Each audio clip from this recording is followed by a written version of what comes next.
अब जो सबसे बड़ा प्रॉब्लम था ना, जो यकीन 2.0 लॉन्च होने से पहले, यकीन 2.0 जिस दिन लॉन्च हुआ था उस दिन मैंने सोचा था कि यार इस बार बच्चों का जीवन थोड़ा सा आसान बनाने की मैं कोशिश करूंगा। देखो, जिनको सेलेक्ट होना है ना वो अपने मेहनत से सेलेक्ट होते हैं।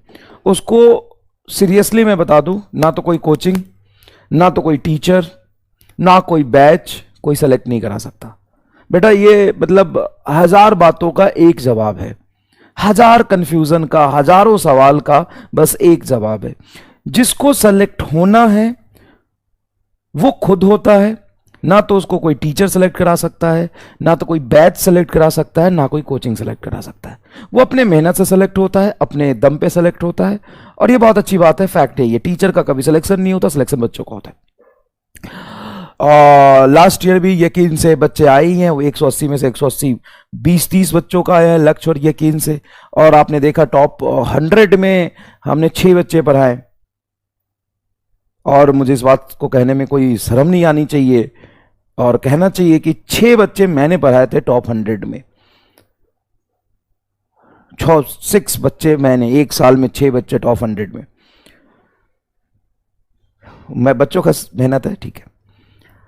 तो जिनको मेहनत करना है, संघर्ष करना है, जीतोर मेहनत करना है, उनका सिलेक्शन अपने आप होगा, अपने आप होगा, उसको कोई नहीं रोक सकता, ठीक है। लेकिन यकीन 2.0 जब लॉन्च हुआ था तो पिछले 2 सालों में जो सबसे ज्यादा बच्चे परेशान थे कि सर आपके जो नोट्स होते हैं उसको हम रिवाइज नहीं कर पाते, सबसे बड़ा दिक्कत। और सर नोट्स हो रहा, हमको रिवीजन करने में दिक्कत आती है, हमको रिवीजन करने में दिक्कत आती है। हम सर रिवाइज करते हैं तो चीजें मतलब टाइम बहुत ज्यादा लगता है। और सबसे बड़ी प्रॉब्लम यह है कि नोट्स इतना लेंदी है, इतना ज्यादा है कि हम उसको बाइफरकेट नहीं कर पाते कि रिवीजन करते समय कितना पार्ट रिवाइज करना है, कितना छोड़ना है।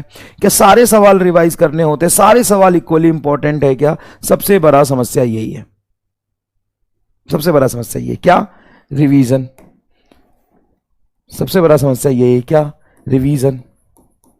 सर सबसे बड़ा प्रॉब्लम रिवीजन में है। उसके बाद सर नोट्स इतने ज्यादा होते हैं कि उसमें से क्या रिवाइज करना है हमें पता नहीं चलता, क्या रिवीजन करना है हमें पता नहीं चलता। तीसरा सर सबसे पहले तो नोट्स बनाने में भी सबसे बड़ी समस्या, ऑनलाइन क्लास में नोट्स बनाने में भी सबसे बड़ी समस्या होती है। तो भाई ये पिछले 1.5 से 2 साल का मेहनत है ना। Rome was not build in a day. Rome ना, सही बोल रहा हूं, Rome was not build in a day. कोई भी काम 1 महीने में, 10 दिन में, 20 दिन में नहीं होता है।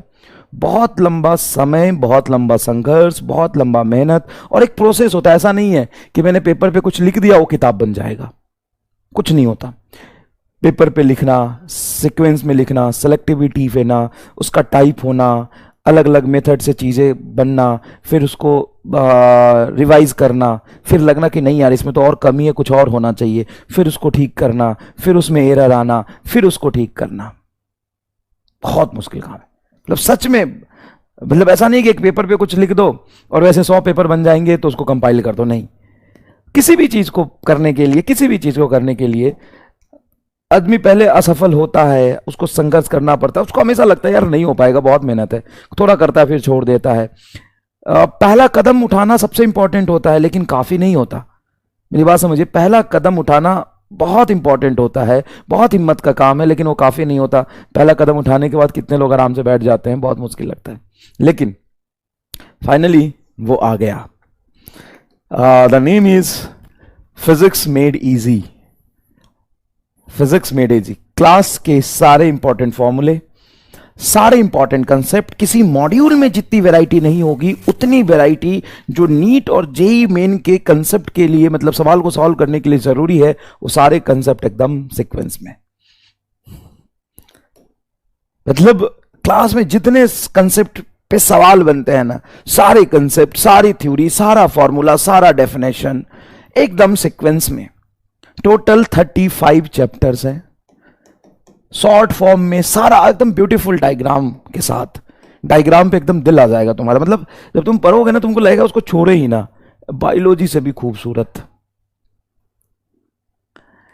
और ये काम चल रहा है अभी, बस बताना था मुझे, मैंने इसलिए बता दिया। बहुत जल्दी ये अवेलेबल होगा, अभी अवेलेबल नहीं है, अभी इस पर थोड़ा सा काम और बाकी है, काम खत्म होगा तो ये अवेलेबल हो जाएगा। ठीक है, चलिए आगे बढ़ते हैं। और ज़्यादा मोटी नहीं है क्योंकि बहुत कंप्रेस करके चीज़ों को लिखा। हाँ, क्वेश्चन प्रैक्टिस करने के लिए इसमें नहीं है, इंपॉर्टेंट क्वेश्चंस इसमें जरूर है जो आपको रिवीजन करते समय करना चाहिए। तो रिवीजन का भाई टेंशन ही खत्म। भाई बहुत बड़ा पेन था, मेरे दिल पे बोझ था कि यार मैं क्या मैं इतना ज़्यादा पढ़ा देता हूँ, बच्चा रिवाइज ही नहीं कर पाता। और मैं खुद ही कहता था कि आज तक कोई पैसा नहीं लिया कि जो एमआर का नोट्स पूरा रिवाइज कर सकते, लेकिन अब रिवाइज कर पाएगा बहुत आसानी से, बहुत अच्छे से। चलो, और इतने थ्योरी, इतने कंसेप्ट जो क्लास में एकदम डिस्कस होते हैं ना, तुमने देखा होगा किसी किताब में नहीं है, नहीं होता किताब में। कोई भी किताब उठा लो, जितने हम केस डिस्कस करते हैं ना किसी भी थ्योरी का, किसी भी चीजों का, जितने भी इलस्ट्रेशन डिस्कस करते हैं, अलग अलग वैरायटी के क्वेश्चंस करते हैं, वो नहीं होते हैं। प्राइस उतना ही होगा जितना इसका डिलीवरी और प्रिंटिंग कॉस्ट होगा, क्योंकि मैं नहीं चाहता कि इसका रीच लिमिटेड हो। कलर प्रिंट में होगा, लेकिन मैं नहीं चाहता कि इतना महंगा हो कि कोई खरीद ना सके।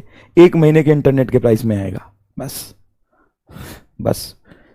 अब सोचो 1 महीने के इंटरनेट के प्राइस में पूरा तुम्हारा 2 साल का सिलेबस कंप्लीट हो जाएगा। 4-5 दिन और, उसके बाद अवेलेबल हो जाएगा बुक। 5-7 दिन और लगेगा, 5 से 7 दिन, 8 दिन और लगेगा, बुक अवेलेबल हो जाएगा। It's like a dream comes true, not less than a dream. जैसे तुम्हारा होता है ना सपना मेडिकल कॉलेज में जाने का, डॉक्टर बनने का, तो ये भी मेरा ड्रीम था भाई। मतलब ड्रीम प्रोजेक्ट है। थोड़ा सा कह सकते हो कि मैं भावुक हो रहा हूं, लेकिन बहुत मेहनत लगी है।